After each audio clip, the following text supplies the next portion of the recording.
মজার মজার আয়োজন চলেন। বাহিরে ঝুম বৃষ্টি, রান্না করতেছি গরুর মাংস আর রান্না করব ডিমের একটা ভুনা। এই ডিম ভুনাটা অসম্ভব মজা হয়।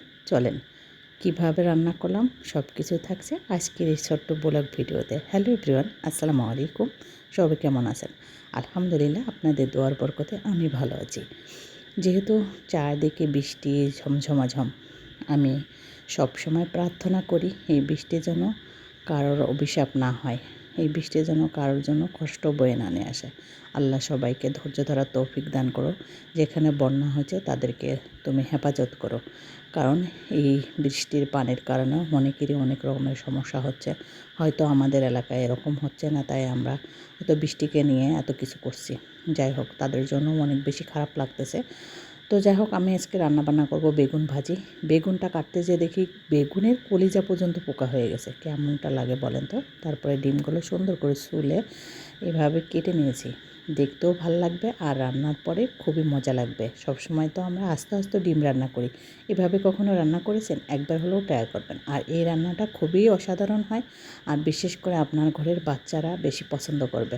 যেহেতু ডিম দেখবেন এমনি রান্না করলে বড় বড় থাকে, ওরা খাইতে চায় না, না খাবো না এসব বাহানা করে। কিন্তু এই ডিমের ভিতর পরিপূর্ণ মশলা ঢোকার কারণে ডিমের স্বাদটা অসাধারণ হয়। তো আমি যে মশলাটাকে খুব ভালোভাবে ভুনে নিলাম। মাংসের মশলা যা যা দেয়া লাগে আর কি, ডিমে তো সাধারণত এরকমই দেয়।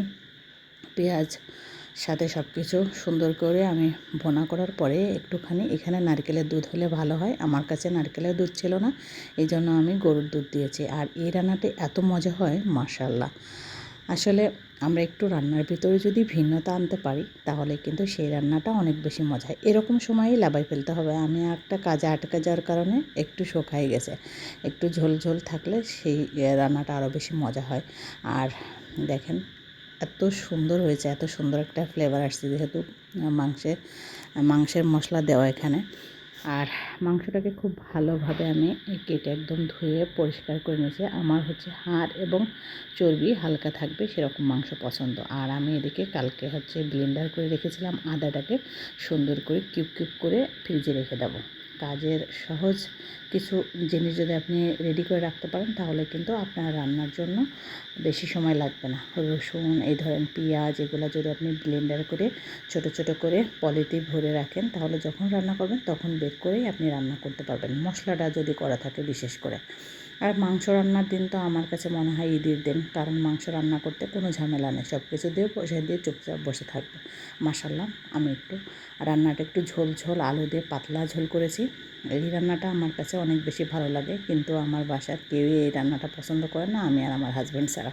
যাই হোক, সবাই ভালো থাকবেন। আসসালামু আলাইকুম।